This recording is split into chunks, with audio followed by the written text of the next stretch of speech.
Hey guys, have liquid blood. It doesn't have to be that much. We have some friends to talk about it. I just really want liquid blood. Pretty please. I need my blood. Would lava be good enough? No, it needs to be blood for lore. Okay, then a hemorrhagic vault? Kinda, but think bigger. A blood ocean? A blood lake. And then he talks a bit more about his plan. And that when he said to think big, I mean big. Like you can't see the edges out of the render distance. And I think that's weak. And at this point, I'm piecing it together. So, the default texture of chocolate looks like blood. To which he replies with saying, oh, that'd just be another chocolate ocean. Exactly, I'm onto him. So, what a reasonable person would say to seeing all that stuff is obviously Lord Rydcast is just using glass to make a blood lake thingy. However, they are the group that is not evil. And what would be more evil than taking my niche and replicating it? Because just to show, this is the chocolate texture, and this is with a texture pack on. When I take it off, it's this like lighter thing. However, if you get closer, it kind of just looks like blood. It's not a very appealing color, which is the reason why fictional CJ, my island intern, has made a texture pack to make it look like more rich chocolate. A resistance bunker was made, and this guy said that he joined a Minecraft revolution. And Mr. Resistance is resisting Lord Rydcast, with his assistance, of course.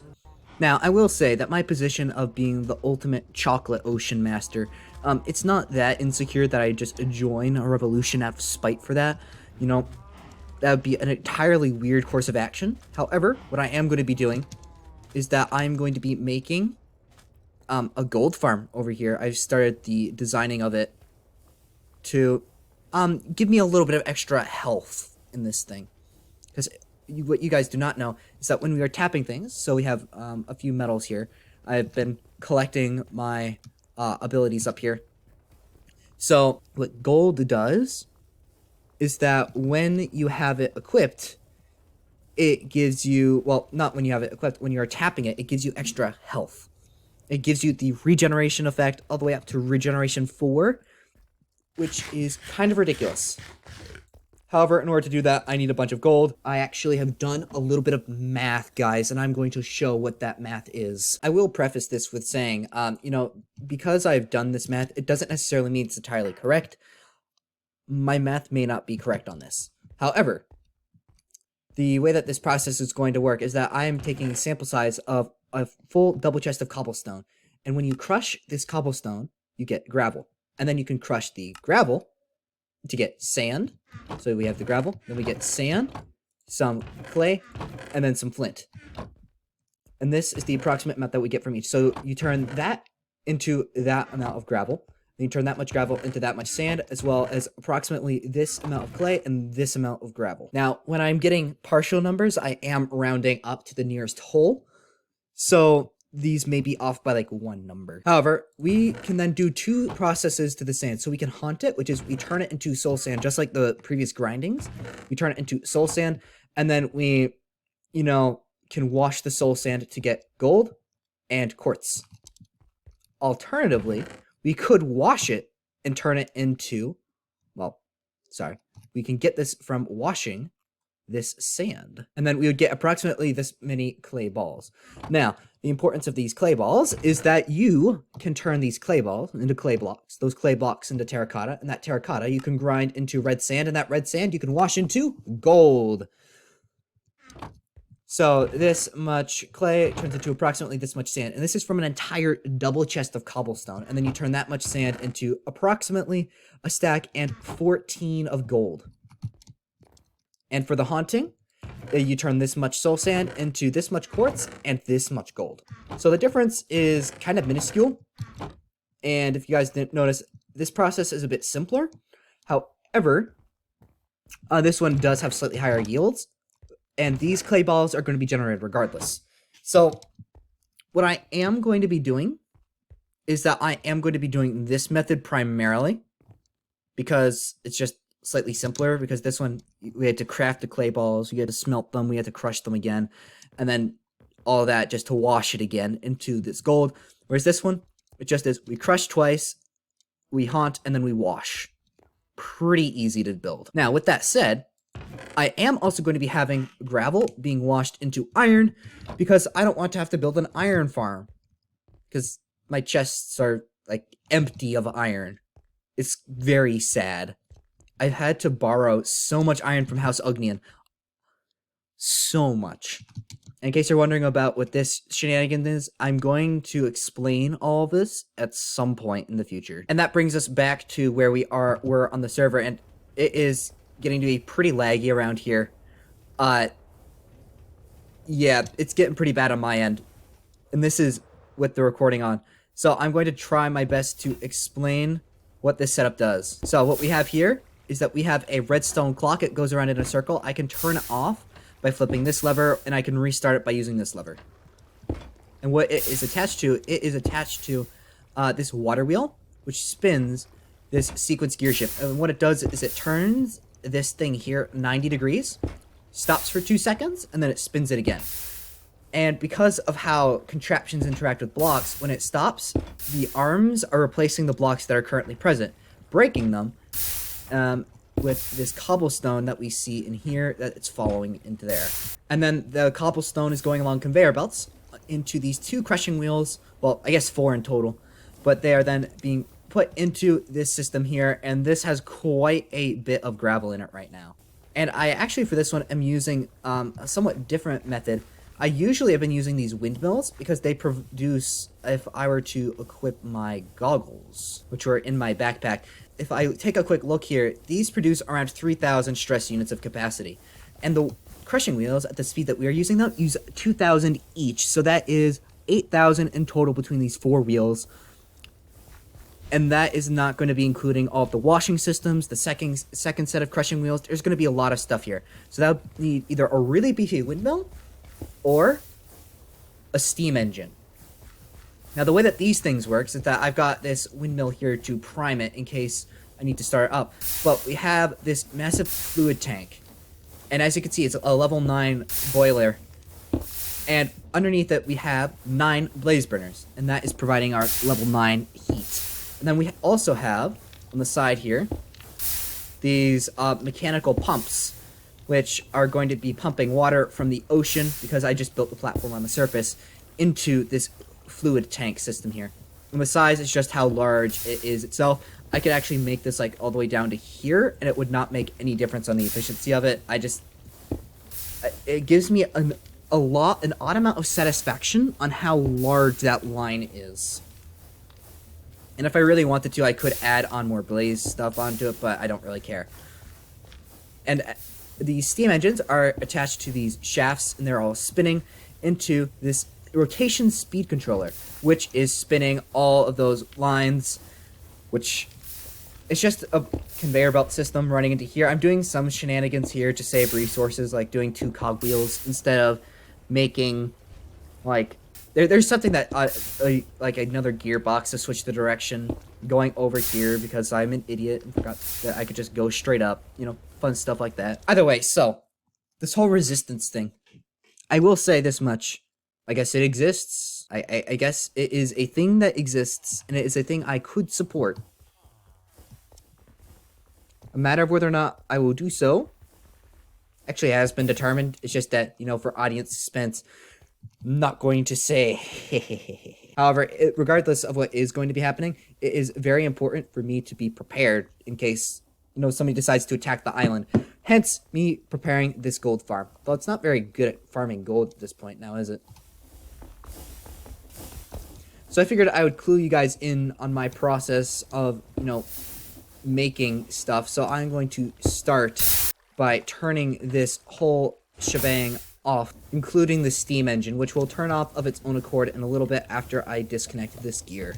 So the first thing I need to do for the system is actually to stop feeding it into here. So what I am going to need to start with is I'm going to need to make a second set of crushing wheels. So the way that I'm going to be doing this, well, I've already made, let's see, a few crushing wheels. This is all the crushing wheels that I'm going to be needing, I hope.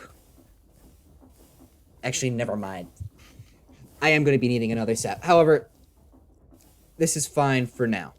So we start here by switching into a time lapse because, yeah, this is kind of hard to explain, and it honestly took me way too long to do this. However, you know what matters is that I finished up the system. I'm going to at some point probably do it in more detail, but not for this thing. It was just more annoying to do than actually fun to watch. Okay, guys, so I have finished the gold farm. I have finished it up because it honestly was getting kind of boring for you guys to watch. Well, at least I assume. So here we have a line of shafts connecting the sets of wheels. I only did this once, but as you guys can see, the gravel, after it is being processed, is running up here. Boom, and then it is being crushed into sand. And that sand is actually being filtered from the clay because for the moment I have not built the clay system and then some flint. Now this flint is going to be a waste product that we're going to have to trade away or convert into other stuff. However, we now have the sand running up here into a funnel and a chute. So it's dropping it down here. And it is now falling into this soul haunting situation. So the way that it works is that you have an encased fan and it spins through something. In this case, soul fire. It will turn the sand into soul sand. So if we look in here, the sand is being put into there until it turns into soul sand, in which case it goes through here, pops out this end, and then it gets washed into gold and mostly nether quartz. So we're gonna have to figure out a thing to, use all this nether quartz on, because we have a lot of it now. Although the alternative was having a bunch of dead bushes, which I'm not too keen on. But we also could actually turn these nether quartz into trading stuff, so that's actually going to be quite helpful too. But yeah, this is actually very much incomplete because if we look, we're getting all this flint, and more notably these clay. I mean, we probably could just use it for something else. Like, I don't know, building or something. But we do have the clay and it can be converted into gold. So for the sake of the gold farm, I may just end up building a little side system. However, I'm good to consider this to be like mostly done. Now what I am going to do here is I'm going to filter out the gold that we have here. So this is a filter. It is a gold nugget. And I'm going to take this filter, sorry, not this filter, these funnels, and I will power it off. Apply the funnel. Boom. And now we have a little bit of gold. Not very much. However, we also have a lot of nether quartz, which I assume if I were to switch the filter to something else, that'd be significantly larger amount. However, let's now craft up all this gold. So that's actually 18 gold ingots, which has just doubled my gold supply from me doing nothing. And we've already got 2 more. Now, this is admittedly very much luck-based. I could run this for 10 hours and then end up getting no gold.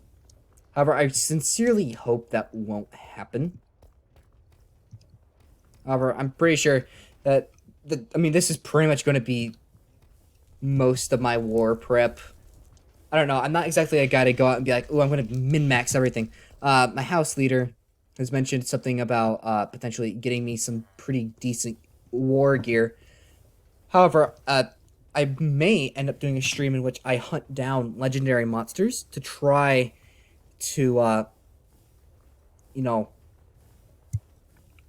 get some pretty good gear. Because I killed one guy and I got this axe, which is pretty good. And actually, how fast does it attack? Oh, this is super slow. However, if you look,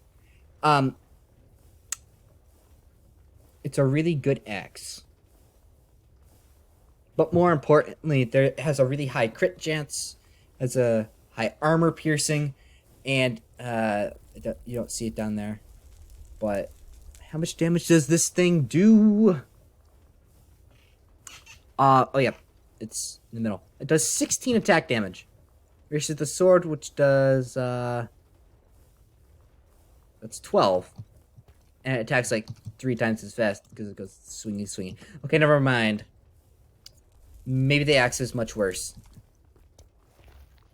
However, I'll take it. Along with this shiny gold stuff that we've got here. This is beautiful. And as always, ladies and gentlemen, if you appreciate my videos, feel free to like and subscribe. Hopefully, next week, there'll be some more interesting stuff because, you know, we might be able to get to war at some point in the future. Also, the intern has a house. So cute. I love this house. I mean, especially these edified logs. These are epic. However, that's very much off track. Hope you guys have a very good day, and I will be seeing you guys around. And also, there may or may not have been people mentioning secret societies or something like that. I don't really care. See ya.